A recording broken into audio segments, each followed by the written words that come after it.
And I'm live, and welcome to the Memorial Day edition of Mondays with Miko. Um, Everybody right now is in the midst of all their fun and events. I just want to take a little bit of time out the day to go live today on my regular show to talk about the holiday and some other little things. I hope everybody is having a wonderful holiday. And I appreciate you, you guys that tune in and watch the show. If you are coming in on whether you're on the replay or not, if you can please like, comment, and share. Remember, this is our space to have those conversations where maybe we have them on the street, but as part of using your V's, we need to start having these conversations out in the worldwide public, right? And so this is the space that's been created for us to be able to do that. So again, happy Memorial Day, everybody. Happy the official start of summer. So, by the way, I'll talk to you about my earrings. These earrings are going to be, one of the vendors is going to be selling them at Juneteenth. So we'll talk about that. Hello, Gail. Happy Memorial Day. So I wanted to start today's show off with a couple very small videos. The first one is a 3-minute video, and the topic is on enslaved Americans in the Civil War. So you may say, Miko, why are you talking about this today? And why is it so important for you to actually have this conversation on Memorial Day? Well, the Civil War was a war that was fought over slavery. And today is Memorial Day. And so the Civil War ended in 1865. So I doubt anybody who was alive then is alive now, right? So I think it's a perfect time for kind of honoring their memories and the sacrifice of the enslaved Africans. You guys will find out in this video. We'll talk about it on the other side. So let me go ahead and bring up this video, and then we can talk about it, and then we'll come back. And then I have one other short video for today. Let's start with this one. In March 1863, Frederick Douglass issued an emphatic call to African Americans. He wrote, "I urge you to fly to arms and smite with death the power that would bury the government and your liberty in the same hopeless grave." African Americans were anxious to join the fight. An act of Congress made it legal. It declared forever free the soldier that enlisted. So if you enlisted, you were forever free. Also, it said that your mother, your wife, and your children were forever free. Trading shackles for uniforms, the lash for the gun. At last, African Americans were able to fight for their own people. The opportunity to fight on the side of the Union for former slaves as well as for free blacks was seen as a real opportunity to prove themselves as men. Line, move out. Douglas's own sons, Charles and Lewis, enlisted. General Butler mustered the very first African-American federal regiments into service, the 1st and the 2nd Louisiana Native. What Butler says about these soldiers is noteworthy. He said, "Better soldiers never shouldered a musket. They are intelligent, obedient, and they hold their position in high esteem." They really like being soldiers, is his point. As recruits rushed to join the Union Army, a new private named Gordon revealed an enduring indictment of slavery. Gordon escaped from a plantation in Mississippi and traveled more than a week to eventually find safety in a Union camp in Louisiana. He decided that he wanted to enlist in the Army, and he had a medical exam. And when he took off his shirt, the doctors saw the extraordinary beating that he had endured. There was a photographer in the camp at that time, and pictures of Gordon immediately circulated. The graphic image shocked the nation. Abolitionists like Frederick Douglass would point to this image and to Gordon's story as proof that the peculiar institution of slavery was not a benign institution at all. One. Black soldiers already knew what was at stake, and they responded. Deeds of valor, like the 54th Massachusetts famed assault on South Carolina's Fort Wagner, attested to the bravery of African American troops and inspired more to enlist. The Confederates were outraged to find former slaves staring down the barrel of a Yankee gun.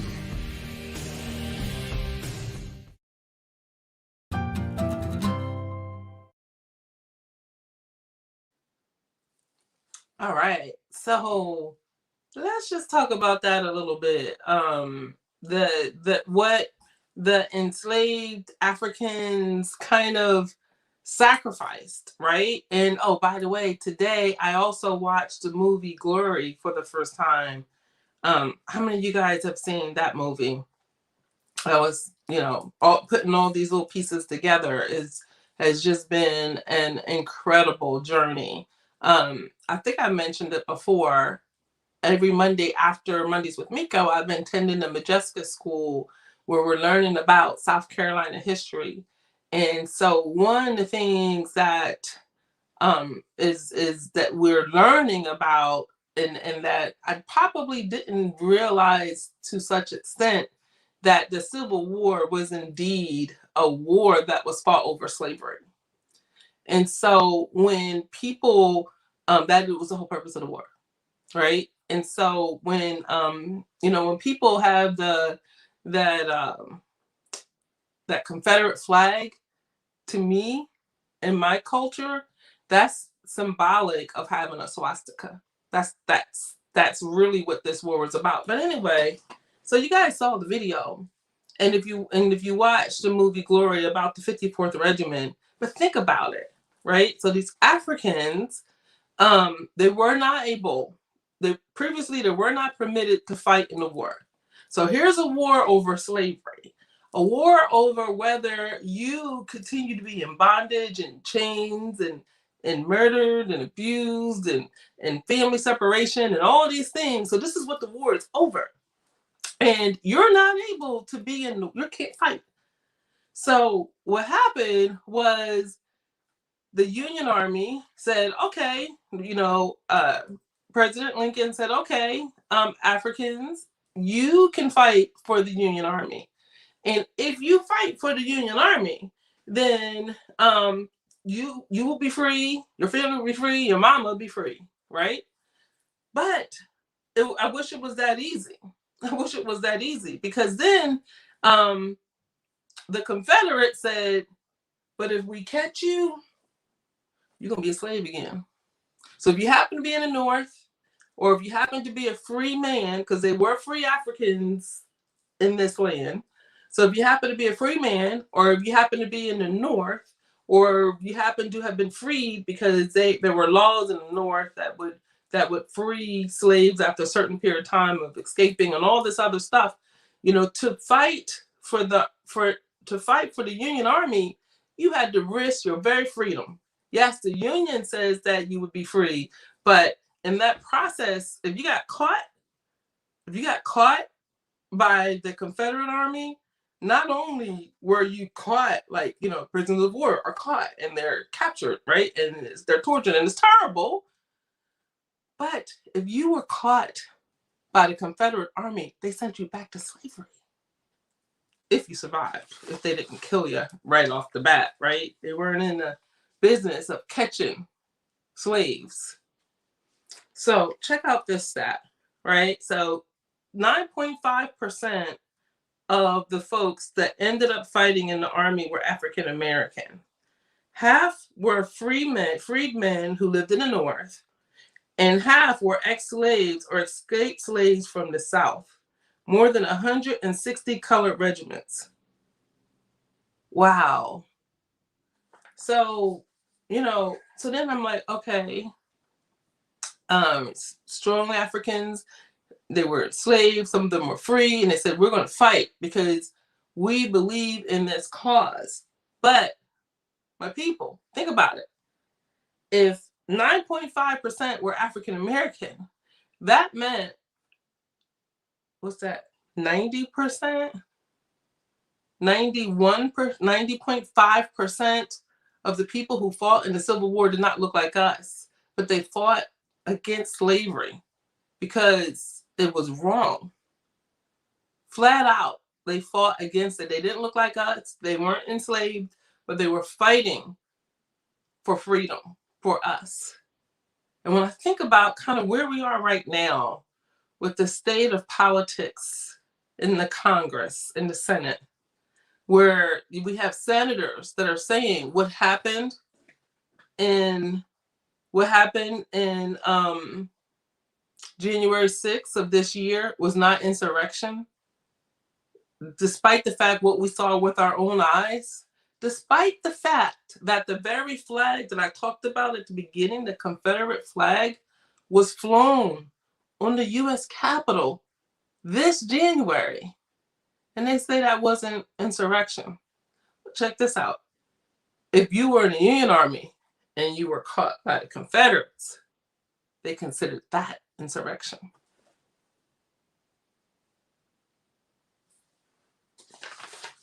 And you heard, and I got a video, and I won't play it now, but I will. It's going to release or go live on the Friends of Miko Pickett page at 6:00, and so it's a video of Frederick Douglass. Man, his brother, he was a slave, but he was taught how to read by his white slave master's wife. He had a African mother and he had a white father, and there's a lot to learn and to know about him. And so I do have a short little 3-minute video that you can watch starting at 6:00. I hope you guys do take the time to take a look at it. But check this out, y'all. He died. Frederick Douglass died on February 20th, 1895. To check my notes, 1895. My birthday was February 20th, 1969. So I don't know. I just like to see that fact, to see that the date that he died was the same month and day as my birthday, and read about his activism and the work that he did, and how he basically was he was the first Black to ever be nominated to run for vice president. Like, his story is super, super positive, super, super powerful, and means a lot, way before Martin Luther King.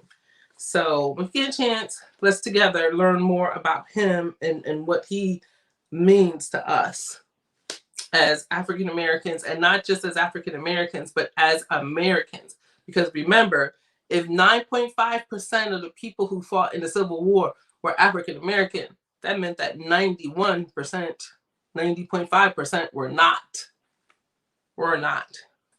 So this is not a racist thing when we talk about reparations, when we talk about, we're about to celebrate Juneteenth and what Juneteenth means in terms of African freedom. We African Americans are literally celebrating slavery ending with Juneteenth.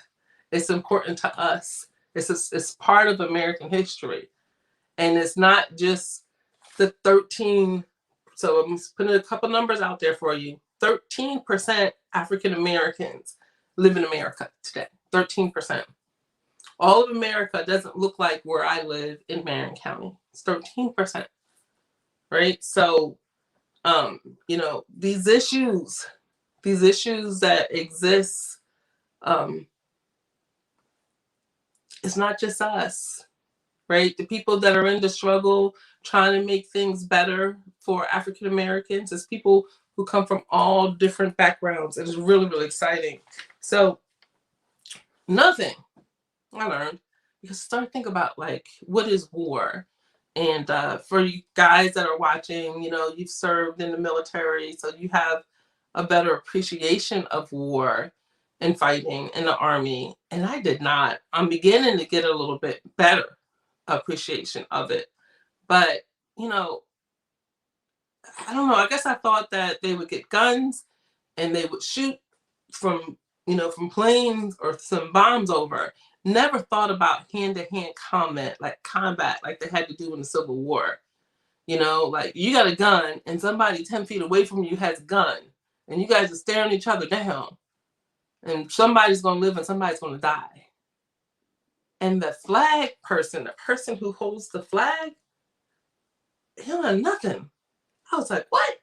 You mean the flag don't have a gun on it? He don't got no kind of shield on it? So this is what people signed up to do, to fight against what was wrong in America at the time, right? They signed up to, when they went into the war, it was a very good chance they was not coming home.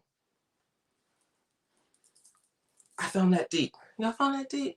I found that deep, especially the flag guy. He's like the designated person to die. And when we think about Memorial Day,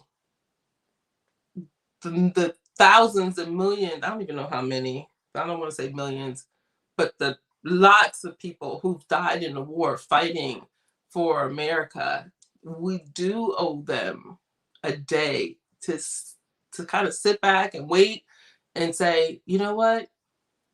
You're not here. Thank you so much for your service. Thank the families of those who served because they also sacrifice, and there's people like Miss Jackie in New Jersey. She lost her son in Desert Storm and she started a charity and she's been working. It's amazing. It's amazing when somebody else will sacrifice their life for freedom, for what they believe is right. And so let's look at some more numbers. I started to dig in a little bit more. So I was wondering, what does it look like today? What percent in the military is African American? And so remember, we're 13% of America. We are just about 17% men in the military are African American. But women, the sisters, 29% of all women serving in the military are Black women.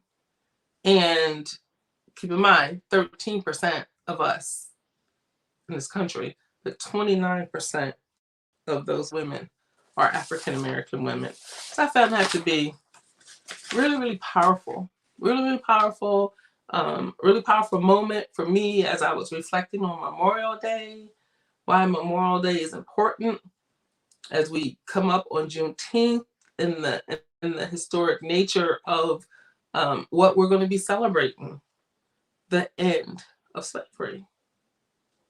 And, there's other things that you see that were like ripple effects of slavery ending, and we could talk about all of that later. But, why do I go through all this? And let me tell you, it's because I know that there are injustices that we need to fix, that we need to address. And I know that we cannot address those injustices in a vacuum or by ourselves, right? There's a lot of self-empowerment that we're going to need to start doing, folks. But we need to understand how we got here, what our history is, so then we can learn or course correct, right? Course correct. Maybe some mistakes have been made. I don't know. But it's important to learn our history and to teach our children our history. I'm excited about it. So let me tell you about Juneteenth. Not the whole thing, because it's going to take us a couple Mondays to tell you about everything that's going to happen. And hopefully you guys can hear from some other members of the planning team. But specifically, I want to talk about the children's activities. So one, are you guys hyped about Juneteenth? I am. We're booking acts. It's going to be so much fun. But anyway, children's activity. Stay focused, Miko. So for children, we are going to have, we'll have a separate section. We're going to call it the Kid Zone, where the children can be. We will have bouncy houses. We have a couple bouncy houses that are coming in. We're going to have horseback riding. We're going to have face painting. We're going to have a tent where they can play games underneath the tent, because we do anticipate it's going to be hot. The tents we're calling the cooling station. And in the kids area, all the food is free.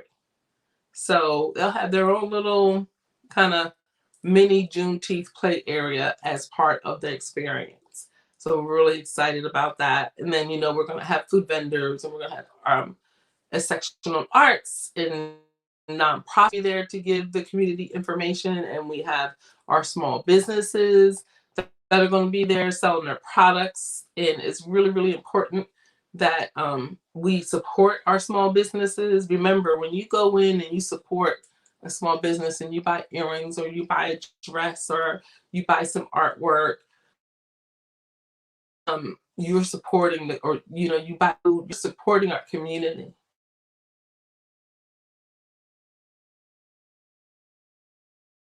Part of us, keeping the money. Did I break up? Let me see. I may have. But keeping the money. My computer froze, but hopefully I'm not frozen on my phone. But keeping the money in our community, right? It's really, really, really important. So that's going to be June 19th. If you guys haven't heard, on Saturday at Smith Haven Park in Mullins. And there's much more to come. I just wanted to tell you guys a little bit about what we're going to have for the kids. What we're going to have for the adults is going to be the bomb, right? So if you bring your chairs, bring your blankets, bring your towels if you don't have a chair, and be prepared to just hang out with us and to have a good time. So another thing, I'm going from topic to topic. So I talked about Memorial Day. I talked about Juneteenth kids. More to come on Juneteenth. Let's talk about vaccines just for a little bit. The only reason why I want to bring it up today is Saturday. We care of 10 nonprofits that are there to host. With this one, we're also providing, everybody who comes will receive a $20 gift card. So if you're coming back for your second shot, which we will send you a text reminder to remind you to come back for your second shot. If you're coming back for your second shot, you get a $20 gift card. Or if you're coming for your first shot, you'll get a $20 gift card.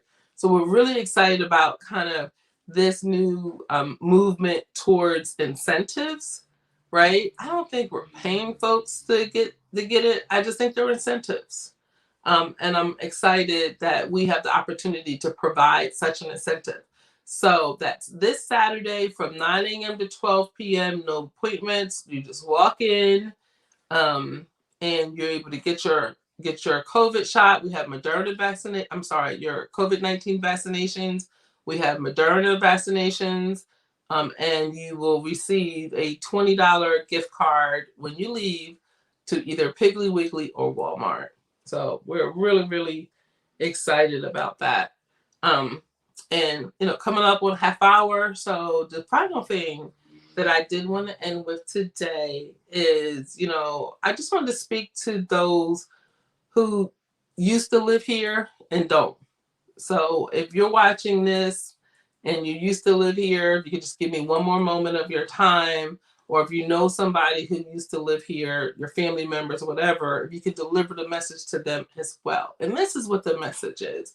The message is I did not grow up in Mullins. I love it here. I grew up in New Jersey. I moved to Charlotte as, when we were raised, I guess you can call it our second family. And then when it came time for us to downsize and empty nest, we moved here to Mullins. And I love it. And I know I talked to so many people who have left Mullins because of Mullins in Marion County, because of lack of opportunity, and they're living wonderful lives in other states. And that is just great, But my message is this, and this is my final word, I promise, is that give back. Marion County is a wonderful place. You grew up here, you know it. We need help. Bottom line, right? We need for you to invest in the community. There's Terry Davis, city council person in Mullins, has been working tirelessly, going door to door, looking at abandoned houses and trying to get people who don't live here to agree to let us tear down those homes. And what's happening is if you live next to an abandoned home like I do, Got one right across the street from me and one right here. It brings down our property value. It makes it so, when you say you don't live here, you say you don't like to come back to Mullins because of the way it looks. Well, that's why. It's a beautiful place to live. Help us. Help us. You live in a beautiful home in New Jersey, Pennsylvania, Charlotte, Wyoming, California. I don't know where you live. Your home is beautiful. But you have property here in Marion County that you're just letting rot away. So guess what? Our children got to walk by that. It's not safe. Our property values, even though we are 1 hour away from Myrtle Beach, are suffering. And check this out. If we together as a community go house to house, door to door, tearing down abandoned homes, building up new homes, right? Because please invest in Marion County. Please invest in Marion County. Take some money, buy a property, fix it up. Your girl's a property manager. We'll talk about that later. But I'm saying, fix it up. Watch how we thrive. Watch how the community grows. Watch the pride that will be reinstalled back into Marion County. So people, once again, can be proud that they live here. So that's a plea for help. When we have programs, if you could drop $5, $10, support us financially, support the nonprofits. There's 10 nonprofits that are operating as part of the We Care Coalition. And there's many more here in town, and we can all use your help. Because there's one last thing. This is part of that whole conversation. Is I talk frequently about poverty, something that I hadn't had to come face to face with in such a way until I moved here. And that 1 in 4 in our community live under poverty. And keep in mind, poverty is adjusted for the state that you live in. So it's not like, New York poverty. No, for South Carolina poverty numbers, 1 in 4 in Marion County lives below that. Marion County is 60 to 70% Black, depending on where you live, right? But no less than 60. So when we say 1 in 4, poverty is hurting us. Okay, so folks who don't live here, we love you. We know you love to come home. You want to be able to come home and see, things thriving around here. We're asking for your help. And if your family owns property and Terry Davis has asked you to please let us tear it down, please do so. Or come down here. I will take you on a tour myself, and you can see how your home, your abandoned property, is impacting the entire community. So with that being said, happy Memorial Day, everybody. Hey, Brandon, I don't know if you're still on. Congratulations, my brother. I'm ready to go to work. So you let me know if you need anything. With that being said, have a wonderful, wonderful Memorial Day. And I'm heading over to the cookout at Smith Haven Park. Maybe I'll see you guys there. Bye, y'all.